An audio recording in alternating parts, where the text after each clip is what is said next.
afternoon, good evening, everyone. Thank you so much for joining us for another fabulous Power to Fly event. I'm so happy to welcome you, and also happy Halloween, y'all. Hopefully y'all are very excited for today's Chat and Learn event. So my name's Meg. I'm going to be your host, and I'm really excited to get us started. So a couple quick housekeeping items, especially important if maybe this is your first Power to Fly event, in which case, hi, it's so nice to meet you. Welcome. We're so happy to have you join us today. Or maybe if you are one of our frequent flyers, we just haven't seen you in a bit. So the biggest thing to know about our events is they are all about you. They're about our community members and making sure that we bring value to to each of you with these events. So if you would like to participate, we highly encourage it. You can do so in a couple different ways. You are always welcome to turn your cameras on if you would like to share your smiling, maskless faces with us safely. No pressure to be Instagram perfect, y'all. We do not care if you are in a ball gown or a bathrobe, if you are coming to us from a corner office or your living room couch. Makes no difference to us. Please feel free to join us. Now, regardless of whether you turn your video on or off, you can also participate in the Zoom group chat. So please feel free to send in questions, comments, let us know how you're feeling. And in fact, to get us started here, I want to open up the chat here for everyone. Let us know where you're joining us from. I'm always eager to see how far our global audience spreads. Our guest speaker today is joining us from Australia. I am coming to you from Toledo, Ohio, land that was traditionally occupied by the Kickapoo and Fox tribes. But yeah, let me know where you're joining us from. I want to know how far our global audience is spread. So put it up in the chat, and that way we can all find out how big or how little our world really is. All right, so like I said, you can participate in the group chat. You can also DM any questions or comments that you might want to make to me. I'm happy to raise those questions or comments and keep you anonymous. And then the biggest thing to know is we are recording today. We're live streaming to our YouTube channel, and we are recording to our website as well. So what that means for you is that you don't have to take notes. You get to sit back, enjoy the presentation, just kind of relax and lean into the fact that y'all took time out of your day today to be here and do something for yourselves. So, just enjoy that. Be very proud of yourself. This is something you're doing for yourself in your career, and that's valuable. And that's really awesome that y'all are taking the time to do this. Like I said, if you've got any questions or comments that you want to share, please feel free to put those in the chat. And the last thing I want to highlight for y'all is, Power to Fly has all of these great and free resources, and we want to get them into the hands of as many people as possible. So we're always trying to, grow our reach, grow the community, and we wanted to give y'all a chance to help with that if you'd like. So if you would like to, please feel free to take photos or video as we go. Share it out to your social media networks. Let people know that you are learning and growing with Power to Fly today. You are always welcome to tag us. We are at Power to Fly on LinkedIn, Twitter, Facebook, Instagram, and YouTube. And you are also welcome to, tag us. We use our hashtag Power to Fly. And we would love to repost, reshare, retweet anything that y'all share. Anything we can do to get our resources in the hands of as many people as possible, that's going to make our mission and our goal of, pay equity and gender parity in the workforce and, true inclusion and representation. This is how we're going to make it happen. So thank you so much if you would like to kind of help us with that mission. Now, I'm very excited to introduce you to our speaker today. So joining us is Nora Fraser. Now, Nora is an inspiring people and culture leader. She's also the founder of the Multicultural Professional Network. Now, Nora has a wealth of experience and an extensive background in both the private and public sectors. She has implemented essential diversity and inclusion programs for global organizations across Australia, Europe, and the UK. Nora is a successful leader because she's able to connect, influence, and inspire others. Nora, we are so happy to have you join us today. I just want to say welcome to the stage. Is there anything else that our audience should know about you or anything else you want to share with them before we keep moving with our event? Thanks, Meg. That's really great. No, that's a brilliant introduction. Thank you. Yeah, I'm based in Brisbane, Australia, like you said, and so that's where I'm joining from today as well. Very cool. And I am looking at our chat here. We've got people in Arizona, Nigeria, California. Thank you, y'all, for chiming in the chat thread there. I'm always loving to see how far across the globe our Power to Fly community spreads. All right. Now, before we dive into our presentation and kind of kick off things today, I just want to highlight for y'all some of the main takeaways that you can expect to get from today's conversation. Now, this is some of the stuff we're going to cover, but just keep in mind, y'all took the time out of your day to be here with us and be here live, and we want to make sure that we reward you for that. So you have the power to really drive today's conversation. If there is a question that you asked, you submitted when you registered, and you're not sure if we're going to get to it or not, ask it in the group chat. Send it in again. If you, let's say we go over one of your questions and there's like details or context or something you want to give us, let us know. Share it in the group chat. Let me know what you're feeling. Like if your lived experience is different than what Nora has experienced and is sharing with us, tell us in the chat. We want to know. I want to make sure that y'all get the information that you came here for, but I can't do that unless we know what y'all want to find out about. So we're going to discuss some of the ways that you can get the best work and get the best results out of your team. We're going to talk about different options for optimizing your workforce performance. We're going to discuss some strategic HCM theories, universalist, contingency or fit, and then resource-based. And then we're going to talk about the future of human capital management. Now, Nora, I know you have some amazing slides to share with us, so I'm going to turn the floor over to you, but take it away, and I will be back here. Just keep giving me the heads up as you want the slides to change. Super. Thank you, Meg. I think you're going to start the session by acknowledging the traditional owners of the land where I'm joining from today in Brisbane, and that is the people of the Turrbal and the Jiha countries. As it's a virtual event, I also like to acknowledge the traditional owners of the land where everybody else is joining from today, whether that's globally or that's across Australia, and pay my respects to the elders past and present. I'm just going to start off by just saying the actual practice itself of human capital management and what that's concerned about is about all aspects of how you manage your people within your organization. And strategic human capital management, which is kind of the focus of what we're going to be discussing today, is kind of just one small part of it. There is the knowledge management, how you develop your organization, how you do your resource planning as an organization, how you recruit, how you select people, how talent management is done, and how you do your performance management, your learning as well as your development, as well as rewards. And you've got employee relations. So quite a lot in terms of human capital management and what we cover within this profession itself.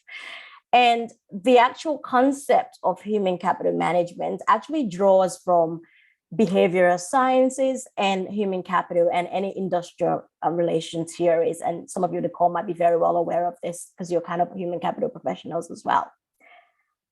I'm just going to go to how the concept of strategic human resource management actually even came about. I think it's quite important to touch on this just really, really quickly. During the 1980s and the 1990s, there was like a massive transformation, and that was in British and American industry. And that came about from, businesses started to be more competitive. There was economic declines as well. And working practices actually started to change. So the expectations started to change. There was a rise in the unions coming up and new human capital legislation coming up as well. Organizations started to think, actually, we now have to start thinking about our people in a different way. We can't no longer see our people as the need for us to control them and allocate them as kind of effective resources and be into that routine and very process driven on how we manage human capital. And part of that was we need to think about what is our plan around our people who are our assets and what's the strategy around this. So fundamentally, what you started to see at that time is this transformation of what we called personnel moving into human capital management. The belief that the people in an organization can be your source of competitive advantage. And that is where the emergence of that concept of strategic human capital came about. Some of the organizations started to kind of recognize that if we develop our employees, if we give them the right skills, if we have really distinctive organizational culture, management processes and systems in place, then we'll be able to have that high quality workforce. We're going to be able to compete. We're going to be able to respond to the market, and we're going to be able to kind of innovate our technology as well. I've highlighted Peters and Waterman, 1982. He was quite influential in making this change and people having that change from being highly a personnel administrative function that human capital was, to kind of move to start thinking more strategically about human capital. So if anyone's kind of interested in reading, I would recommend this very good book called Customer Relations Simply Mirror Employee Relations. And that's really gives some more context around strategic human capital management as well. And next slide, please, Meg. Thank you. In terms of the definitions of strategic human capital management, there's been quite a few, but I've just wanted to call out two. Where is seen as an outcome, and this is a definition by Snell et al., that your organization's systems will be designed to achieve that sustainable competitive advantage, and that you're doing that through your people. And there's also another definition by Ulrich, 1997, that it is the process of how you link human capital strategy practices to your business strategy. And the integration of whatever human capital strategy you adopt within an organization is completely what strategic human capital management is actually about. And that's what I'll be touching on a little bit more in this session today as well. And back to the evolvement of we're starting to see our people as, important resources that we really need to think about, how the principles that we put in place, the policies, how we treat our people, and how we shape those practices and implementing values and principles that we have as an organization as well. I would say that's where the human factor started to move into human capital management and providing, let's have that sense of direction of our people, because we're sometimes working in an organization in very, very challenging environments. And how do we kind of translate that into coherent and practical policies for our people as well? There are four key things that I wanted to call out that are kind of key areas that I see in strategic human capital management that are the key areas that needs to be delivered. Some of them are do you have the right number of qualified employees within your organization? Do they have the right skills and knowledge within that organization as well? Are the behaviors that we are seeing consistent with the business culture? And are we motivating our employees properly? So those four key areas and kind of the key areas in terms of key things for us to deliver in terms of strategic human capital as well. The role of any human capital professional within any organization actually differs based on what relationship does that organization actually have with the strategy in terms of what they're trying to achieve as a firm, and the human relationships strategy as well with these people.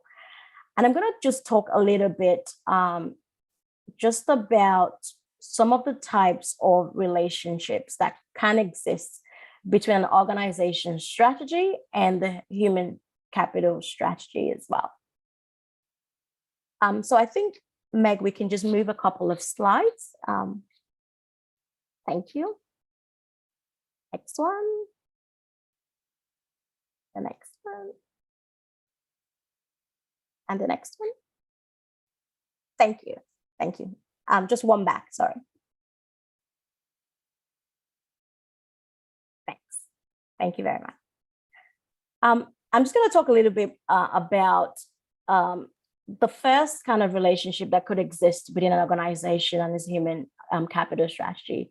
Where you have the organization strategy, you've got the human capital strategy, and there's no relationship at all between the two. Now, when I go back to the first example, I talked about the personnel management and how human capital was working.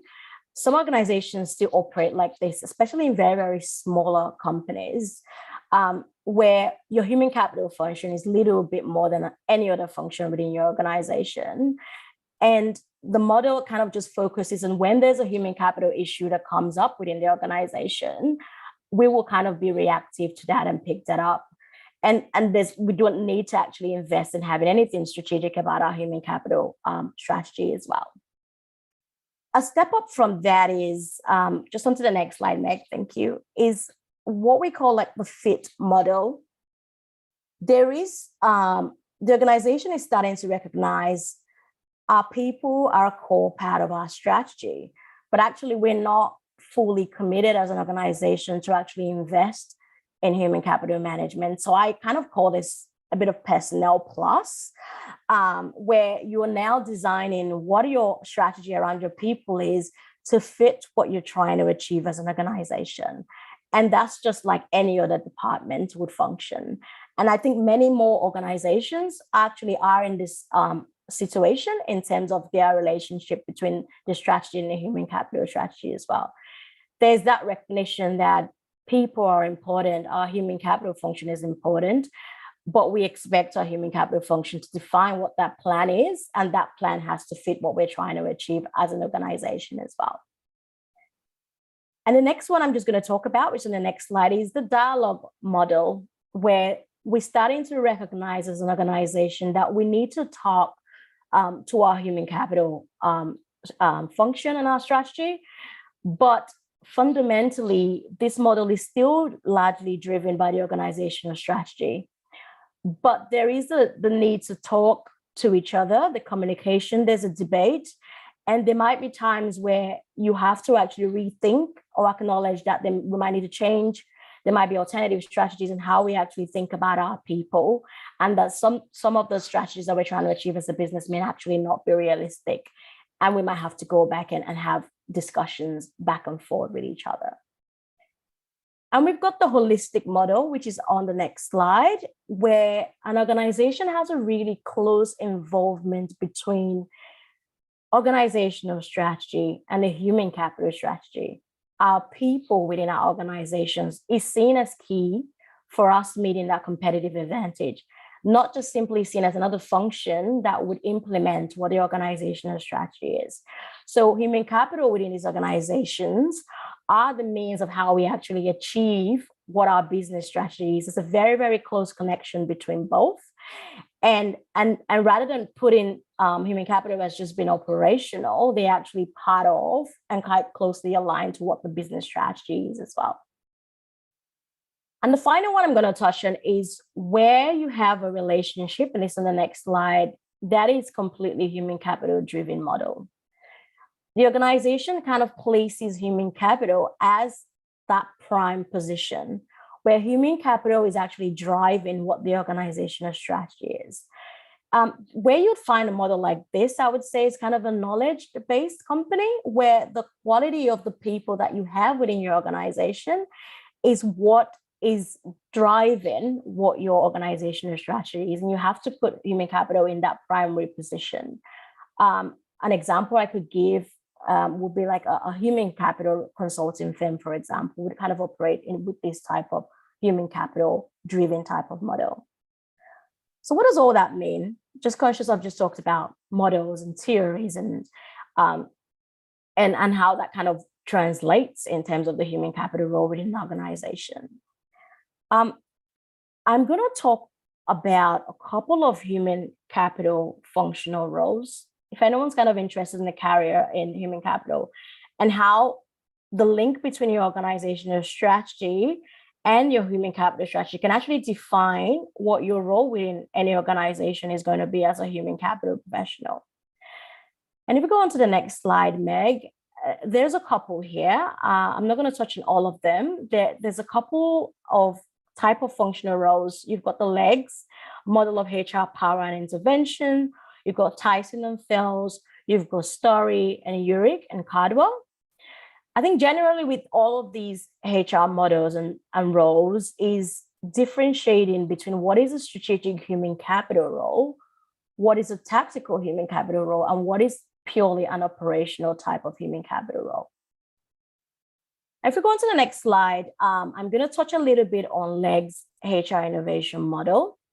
Now, what this model talks about is there's certain types of human capital professionals that you find within an organization.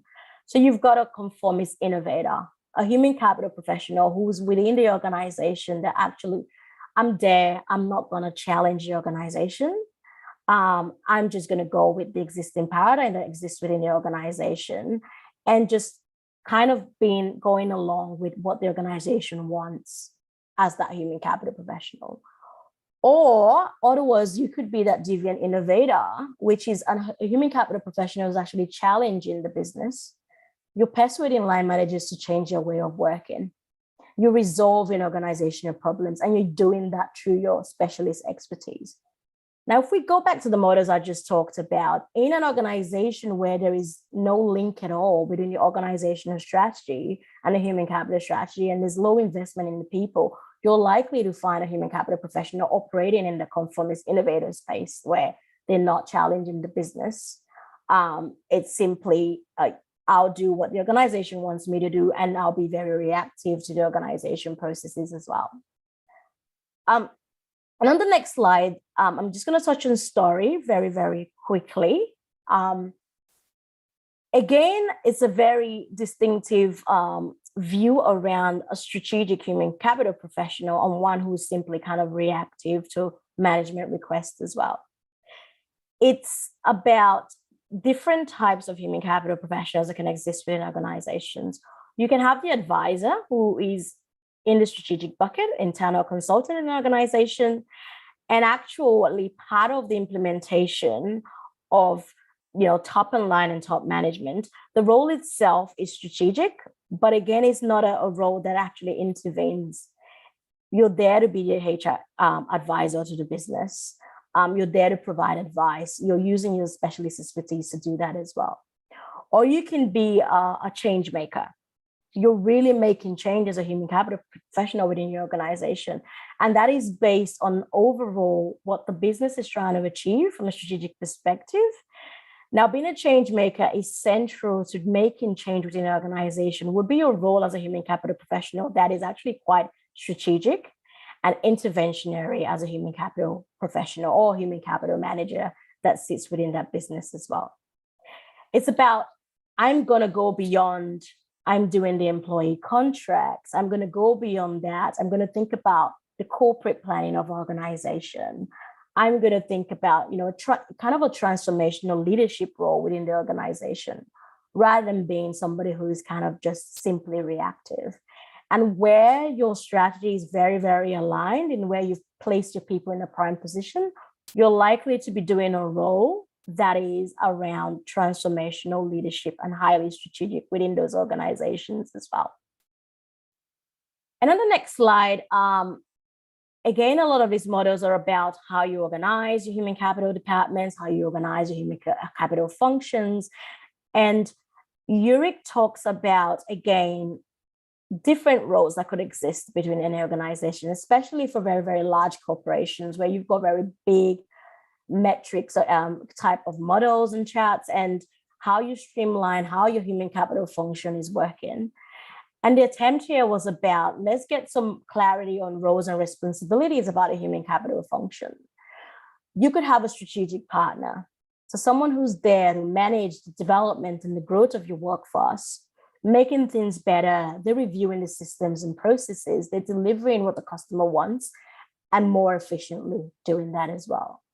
You could also have the administrative expert within the organization, which is a purely internally focused role. You're managing the costs, you're managing your people, you're overall delivering on a day-to-day business as usual output. Or the change agent who's actually looking at what's our organizational culture? What can we do better from a personal and professional perspective as an organization? You're connecting with your line managers, you're leading, you're facilitating change. You are actually actively trying to make your organization a better place for everybody. And you've also got the employee champions. They're aiding employees to speak up, ensuring employees feel heard and respected at work. You're supporting the delivery of processes that ensure that we're making the organization that we're all working on happier and healthier for all of our employees. Now, these roles, again, can be tailored to whatever an organization is trying to achieve, but the focus is about people, the focus is about processes, and the focus is about how you create a unified team structure. You're ensuring that your organization is performing to its best and is operating quite competitively, and consistently thinking about how can we do things better? How can we look at our talent? How can we really bring future thinking into our organization as well and be that real strategic partner for the organization? Now, on the next slide, the Ulrich's model was updated, and this was updated in 2005. And it was about how do we understand a little bit more about the role of human capital professionals. The HR leader was something that came up, and which is central of how the HR is leading his own function and how you develop your company leaders, how you set your goals within your organization, how does effective communication, how you manage change within your organization as well. And you've also got the human capital developer. You're starting to recognize my people are critical assets as a human capital professional. I'm providing learning opportunities for them. I'm working and facilitating employees' success. I'm making sure everyone feels in this organization that the career has been developed as well. And you've got the employee advocate, which is I'm listening to my employees' concerns and I'm adopting that customer managerial perspective. I'm communicating what's expected for my employees. In summary, I think there's a lot of complexity in the type of roles that human capital professionals can play.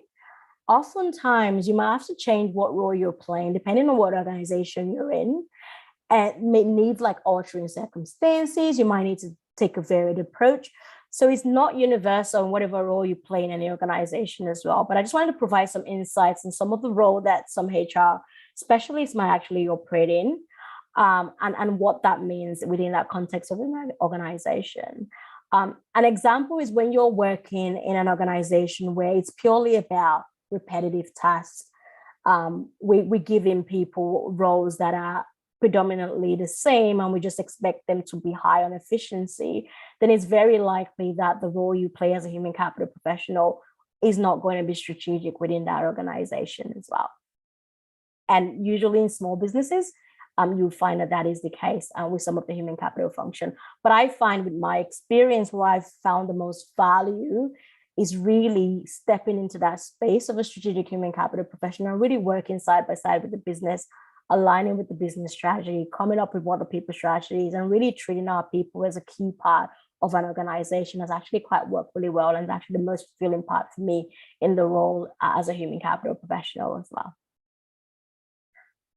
So Megan, I'm just going to touch on some of the theoretical perspective of strategic human capital management. And if we just pop onto the next slide, because we're going to cover this at the beginning, which is the fit, contingency approach, the resource-based approach, and universalist approach as well.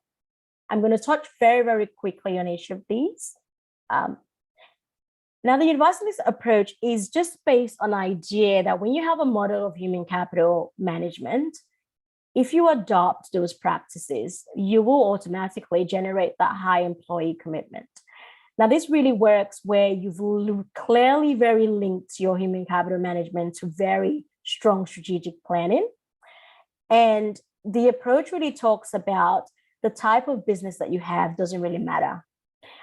If you actually do everything right with respect to human capital management, your organization will fulfill whatever requirements it wants in its strategy.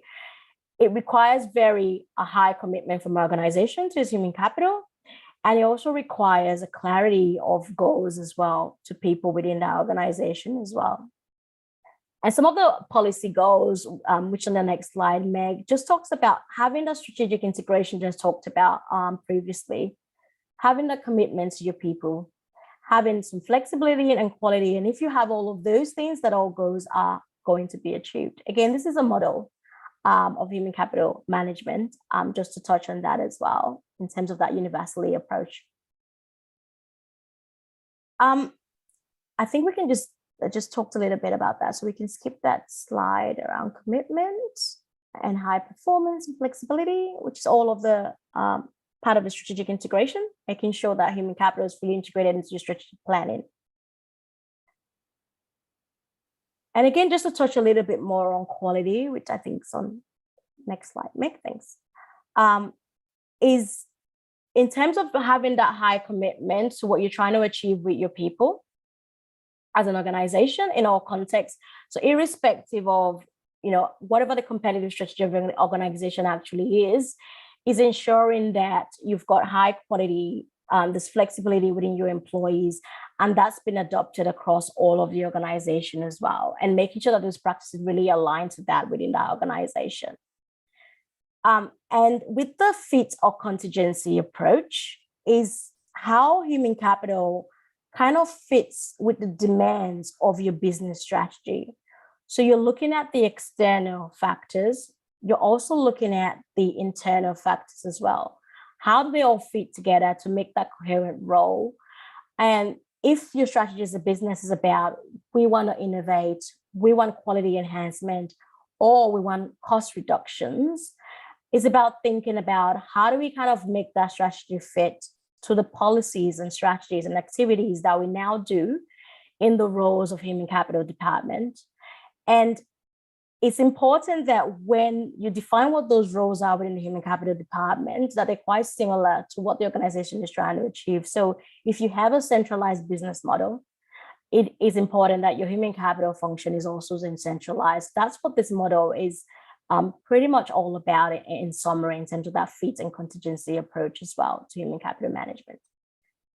Now on the next slide, with the resource-based approach, this is a concept that was by Box in 1996. This is about how you have the relationship between your internal resources, your strategy, and the firm performance. You're not focusing here just about the behavior of human resources, but you're focusing on the skills of your people, the knowledge of your people, the competencies of your people as well. And it actually is about shifting strategic human capital management that focus not only on the internal resources of your organization, but you're starting to look at it in terms of the external context. And one of the key things around this model is emphasizing that your human capital role is as a strategic partner. You're helping to develop, you're helping to sustain your organization's competitive advantage, but you're doing this by viewing your people as those key assets that you need to develop and that you need to maintain that competitive advantage if that's your strategy as an organization. And the approach itself, in terms of the resource-based approach, is actually concerned with having some qualities as an organization that actually can't be imitated. And I think there's a real framework, which I'm going to touch on quite quickly, that you need to have. And this was penned by Barney in 1991, that in order for your resource to actually be able to help you meet that sustained competitive advantage, there's 4 criteria that you need to meet. You have to have valuable resources. It has to be rare. It has to be something that can be copied or duplicated, so that your culture within your organization. And over time, it has to become unique and not transferable across other places as well. I'm just going to touch on some of the characteristics that might sit on when you've invested in human capital under this model, such as if you've got great trust within your organization, you've got good relationship within your organization, it's providing value that's kind of rare. That's kind of difficult for anyone to kind of really imitate that within another organization. And that is really a lot of work for your human capital professionals to kind of support your team, develop your resources, and seeing them as an asset and creating that unique history of culture and that team synergies that actually can't be imitated by anybody else as well.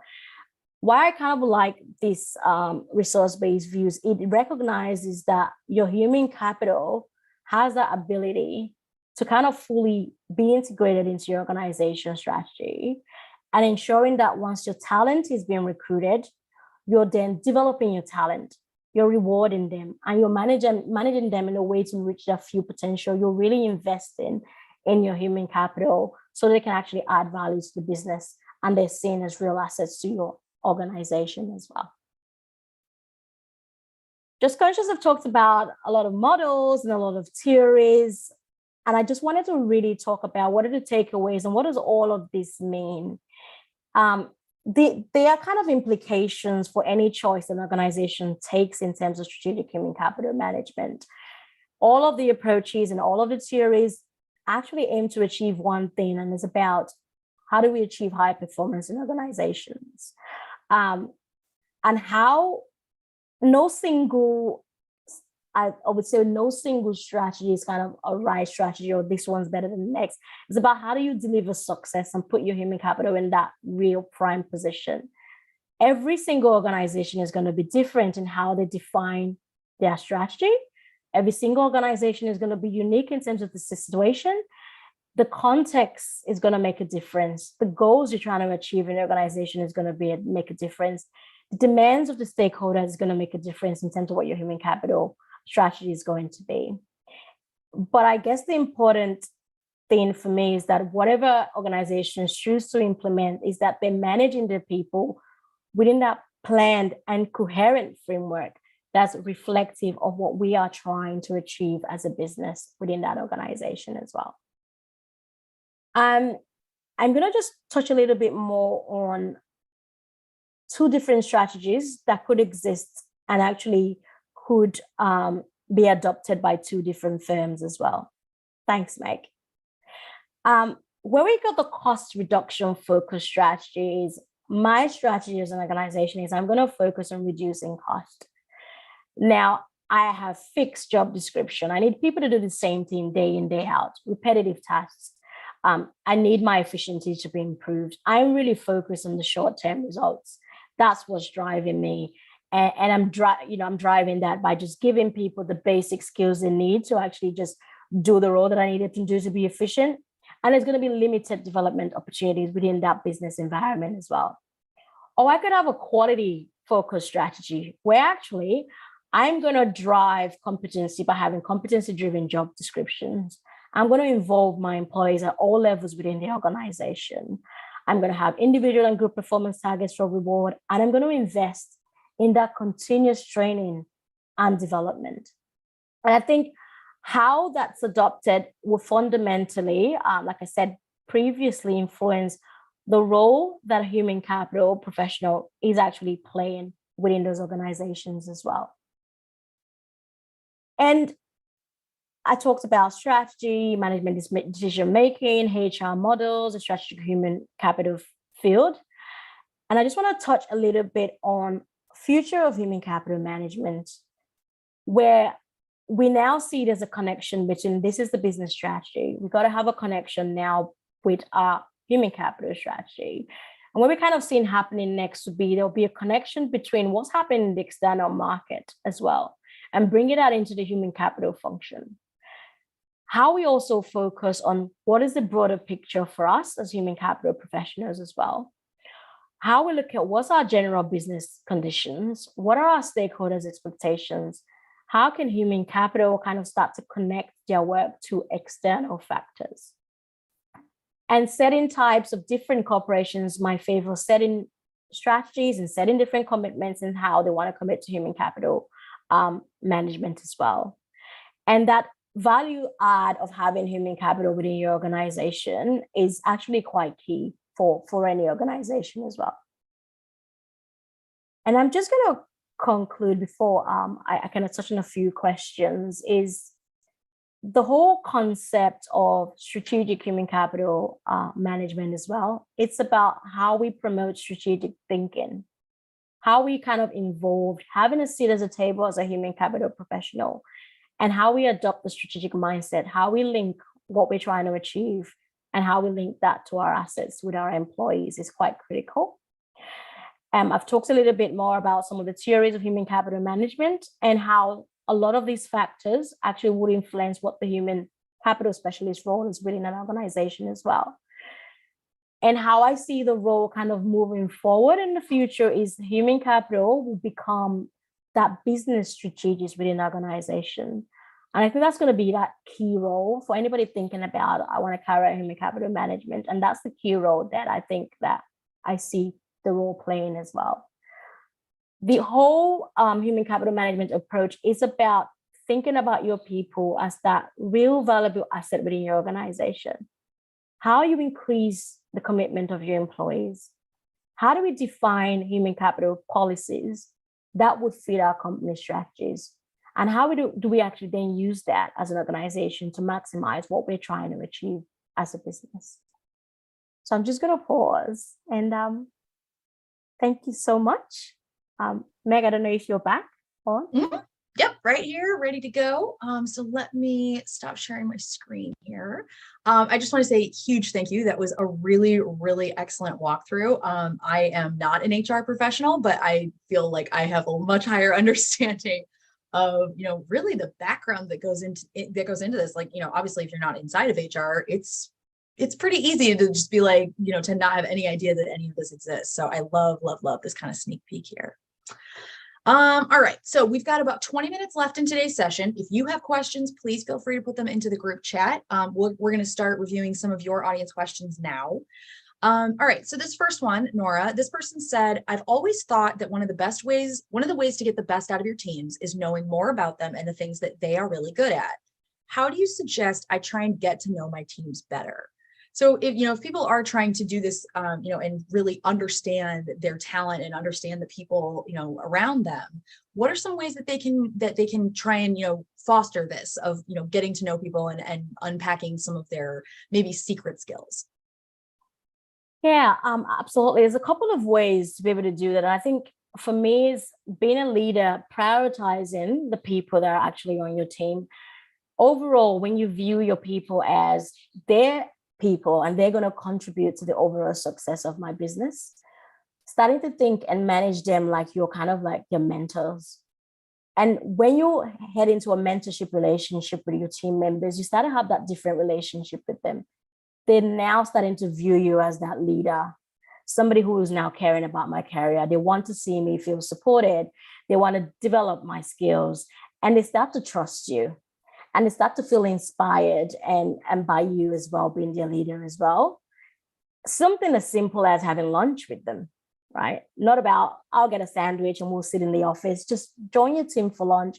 Be authentic and be vulnerable with your team and build trust with them and motivate and drive them. And I find with my experience, a lot of the leaders feel I've got to have two lives. One's got to be inside the office. And when I walk out the door, I've got to live a completely different life. But I think if you want to really inspire people to do their best work, you've got to be leading with your authentic real self.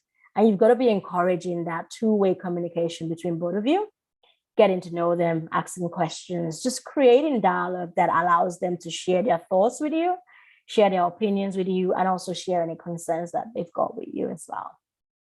I like that. I think that's spot on advice. I love that idea of kind of treating them as if they were your mentees. So you do need to know more about them. I think that is absolutely wonderful. All right. So we had a follow-up to this question. This person had wanted to know, as a manager, what should we do if we see that a teammate is not giving the results wanted? I think this is a really interesting question, right? Because so if this was your question, please feel free if you want to give us some more details. But how would you handle this situation? If you have a team member, if you're in a management position and you have someone on your team that just doesn't really seem to be hitting the mark. Yeah, and I think that's quite common. And I think my always first go-to is whatever situation you find yourself, always approach that with care. I don't think anyone necessarily gets a role or gets a job within an organization and actually says, I'm not going to do a great job. I think it's just having that first conversation, just seeking to understand what is going on for them and addressing any specific areas that you find for improvement. It could be just general lack of job knowledge, general lack of the competencies that they need in terms of them to approve. I think what I find when I think about my experience, what really works really well is not just giving suggestions or corrections. It's about allowing them and supporting them to identify and giving them feedback that really helps and supports that growth and development. And making sure that that process, when you start to talk to them about the things that aren't working for you as a manager or as an organization, that is actually two-way. You're giving them a chance to input and actually helping them think about there's ways that I can learn, there's ways that I can improve as well, and supporting them through that as well. Hopefully that helps. Yeah, I think that's great advice. Okay, so once we've gotten to the point where, people are trying to get, we've got less people that are not hitting the mark and more people that are, on pace. What do you think are some ideas that people can use to optimize their workforce performance? Is this incredibly specific, to the industry or to the workforce in detail? Or do you think that there are maybe more like broad guidelines that people can use? Yeah, there's a couple of things. I think firstly, I tend to go right back through the employee life cycle. It starts with the first step, once you start with the hiring process and once you actually post that job. I think from that moment, you've got a duty, as an organization, as an employer, to actually portray what are the responsibilities of the role. And you also have that duty as an employer to actually provide what the training of the role would be and giving that evaluation steps throughout the process. You're clarifying what the job expectations are, and that's going to play that major role in how you kind of measure that job performance for that individual as well. If you're a recruiter, your hiring manager, they've walked through the process about the skills and qualifications for the job. That is where you start to lay what the groundwork is for that performance expectations for the people that you expect. You've given them some learning and obligation and development as well. That's now giving them those tools that are necessary for them to actually perform their roles successfully. They have the clear expectations of what do we expect as an organization in terms of your job performance as well. I think for me as a human capital professional, the perfect scenario is where I'm in a situation where that's clearly been set out in terms of these are the standards we expect right from the start. These are the learning and developments in terms of what we're going to provide to you. And there's some coaching provided. The employees also receiving that regular feedback, whether that's on the job or they're giving informal feedback. And that's actually continuous to help them through their work. And having that open communication between both, I think always helps in fostering that improved job performance as well. What I also see as well is sometimes people wait for when someone's done a whole year and then they stop to kind of conduct that formal evaluation. I think having earlier introductions to the evaluation process really, really helps. And then you can actually make any corrections in terms of an employee performance or support them through and coach them through anything before waiting to for a whole year that's been through that process as well. I'm just identifying what are the strengths, what are your weaknesses, because everyone's got strengths and weaknesses, and just really optimizing that performance for your employees as well, and supporting them through coaching, regular feedback, regular learning and development. I think is some of the ways that you can use as well. I like that. Okay. All right. Now you kind of talked us through some of the challenges that you might come across, if you're along this journey to kind of optimize that performance. Could you give us an example of, a situation that you've been involved in where you encountered a challenge along that optimization journey, and tell us how you overcame it or how you worked around it? Yeah, absolutely. I've got a few, but I think I'll just touch on some of the ones that are really quite common. I think there's a lot. Sometimes you find confronting performance problems can be quite hard sometimes for some managers. And when their teams aren't kind of performing to a high standards, some find it quite tricky. Like, I really don't want to damage a relationship with my team members. I don't want to put that strict manager hat on too soon. And they don't want to kind of, either confront or talk to the person about some of the performance issues that actually arise sometimes. Yeah. And I think that's some of the challenges that you could face. But I think if you've got like that clear targets, they've got clear goals when they start, and it's easy for them to kind of be able to like, okay, what are my development points here? What do I need to improve? And that's been clearly communicated. So it isn't a surprise when you're kind of having those conversations with them, because those conversations should really be ongoing and happening all the time. And you actually are in there as a manager and you're tackling that head on by actually thinking about these are our expectations and these are your actual performance, and actually approaching that kind of quite factually with that employee. And again, that continuous monitoring of that performance as well is actually really helps early on for you to like can spot anything. And again, just making it constructive. And would actually allow you to kind of keep that relationship with the person, as well as understanding there's still performance goals that are to be met and not what was agreed on in terms of that clear targets that we had in place previously. Another one I've also seen is letting employees go. I think this is probably going to be the hardest of any manager's job. Oh, and I think we recognize, yeah, absolutely. And we recognize that as human capital professional, it's really, really hard. And it's never going to be something that's going to be comfortable for anyone to do. So I think there's no easy way around this one as a challenge. And it doesn't become easier. It doesn't matter how much experience you have as a manager, as a human capital professional. What I also say to managers is, when you're in a situation like that, leaning into your human capital team, trying to take any training to help you to navigate those really situations as well that can be uncomfortable, because that's what our roles are there for, to kind of support you through processes like that. And sometimes it is the best outcome for that employee that they're no longer with the organization, because it might just be that they might thrive somewhere else, and that is okay. And so we'll help them to kind of navigate those situations. But I think some of those are kind of the challenges that I've seen as well. And again, another thing I probably just want to quickly touch on, if we've got some time, is just another thing I've seen is that documentation, I think, is really, really quite key. When you don't have the documentation that kind of supports, any facts around an employee's performance, it can be quite hard for us people and culture professionals as well. So it's quite important for managers to kind of follow up and document some of these conversations and feedback conversation that they have as well.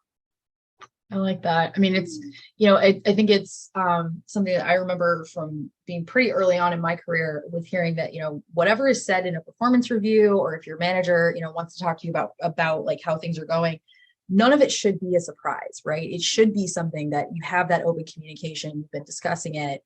Now I know that not everybody has this experience. I have had several, over the years where, I was brought in to talk about something and had no clue like where it was coming from.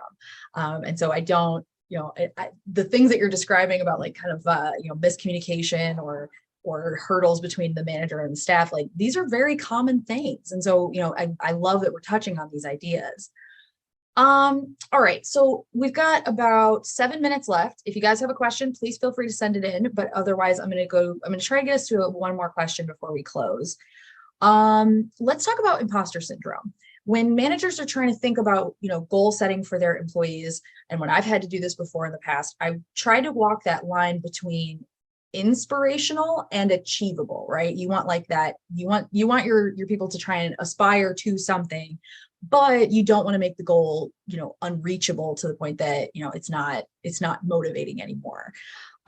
What should management take into consideration when they are setting these goals to help the team, to stay motivated, as well as kind of avoid that imposter syndrome that can really easily creep in if your manager has set a goal that's like here and you're like, I only know how to do this, what's going on?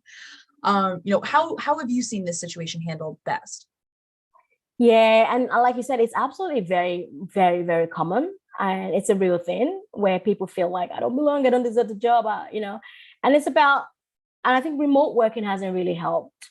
There were fewer opportunities for people to actually connect and celebrate successes, and I felt like a lot of the time what we're seeing in the human capital function was remote was actually intensifying that imposter syndrome that you talk about. As a manager, what I found has worked effectively for me is ensuring that your people are being recognized, you're championing them on that daily basis. You've got those structures in place, like when you're setting their goals with them as well. And trying to think about what is the evidence that shows that they're unique, they're talented, they're qualified, just drawing on those experiences they tell you, and feedback that I get from others about that person as well. It always really helps them to kind of reinstill that thought of fear of, that imposter syndrome as well. Finding a mentor is something else I've also talked to people about. Is like, have you thought about looking for a mentor, looking for somebody either within or external to the company that can kind of give that practical advice and support? And that could be, a senior leader at the company or in the company, that's someone that they can look up to. So that temptation to kind of compare themselves to peers would help them kind of take a step back and learn from that mentor and learn from that senior leader as well. And creating those opportunities to, you did something well, celebrate it. And also a lot of the time we're not comfortable kind of celebrating our own achievements. I think the more we can do that and celebrate, I've done this great thing, celebrating achievements, being comfortable and sharing that accomplishment with the team of what that person's achieved really has gone a long way to kind of help people that actually deal with that as well and avoid that. Excellent. Oof, loving this. And, it makes a lot of sense what you said, like that idea that as people are kind of more like physically separated and used, especially when people are used to having that in person or in office experience, it can be kind of isolating. It can kind of trap you in your own little bubble. And it's very easy to start thinking like, oh gosh, I need to keep up with everybody else. I'm not doing as well. So yeah, I mean, I love that highlight. Thank you there. All right, last question I'm going to ask. How do you think that people can be best prepared for the changes that might come in the future in terms of human capital management? What do you think are things people need to look out for? If there's like a certain mindset that'll be most helpful, what do you think? I think the actual human capital professional itself is really going to change in the future. And the focus will kind of be more on talent. And we can see what's happening in terms of that war for talent happening. Your competencies within your organization, the skills and abilities, that investment in your people. And the second thing I also see shifting is culture. Your organization culture, how you shape that identity of your organization outside your organization and that perception, and leadership as well. The depth of your leadership, and that's a leadership at all levels within organizations. Are they focused on the right thing? So the human capital profession see it moving towards, we're going to be the architects of the talent, the culture, the leadership, and we're going to be helping line managers deliver in all of those three aspects for that organization as well. I think the profession also starting to move to being that credible activist where you're building that relationships of trust with business leaders. You're taking on more positions about how your businesses can be more successful. And you're now looking at not just human capital strategy. I think some of this I talked to, but you're actually looking at how can we connect human capital to what's happening externally within an organization. And how we look at how we compensate people, how we communicate, how we design our organizational structure, everything is starting to now be done with an external lens as well. And raising that bar as a human capital professional, you're recognizing, you're mastering, you're delivering the competencies, but ultimately the aim of doing all of that is you're getting more value for your organization. And you actually have that, what we call sit at the table with the organization. And people are seeing you as that trusted advisor. So I think the occupation is going to become more and more important. So for people thinking about a career now is a much more exciting time to really join the human capital function and make a change and, be the strategic partner for people within organizations. Yes. Oh, I love this. And I love how you're trying to highlight that people can impact change in orgs in a lot of different ways, but you're right, being within the HR field, that it puts you in a very unique position to really have that ability to drive change in orgs, make sure that the processes that we are either changing or setting up serve us better than what we had before. Serve people better, serve the teams better. So I think that is wonderful. All right, we have this is kind of going to bring us to the end of our time today. These sessions always go a lot faster than you think they will. But Nora, I just want to say a big thank you. Thank you so much for taking time out of your day to be here with us. Sharing your expertise and your experience. It's just been absolutely wonderful to learn from you for the last hour. So thank you so much for joining us. Thank you so much. Thanks for having me. Real pleasure. Of course. Huge thank you as well to our attendees. Y'all submitted some great questions during registration. I was also able to kind of touch base with a couple of y'all during the event. So thank you so much for joining us today. These events truly don't exist without you. So we really, really appreciate that, out of all of the options that you have for upskilling or for career advice, all kinds of stuff, we're so happy that you come to us. So thank you so much for spending time with us today. That's going to bring us to the end of today's programming. We do have some more great programming happening the rest of the week. We've got chats on developing and leveraging your communication skills, how you can utilize a military background to help you enter the private sector, thriving in tech without a traditional background. So if any of those interest you, we hope that you'll join us for those events coming up soon. Until we see you again, thank you so much for joining us. I hope y'all have a happy, safe, healthy rest of your day. Enjoy Halloween. And we cannot wait to see you back here soon for another Power to Fly event. Bye, y'all.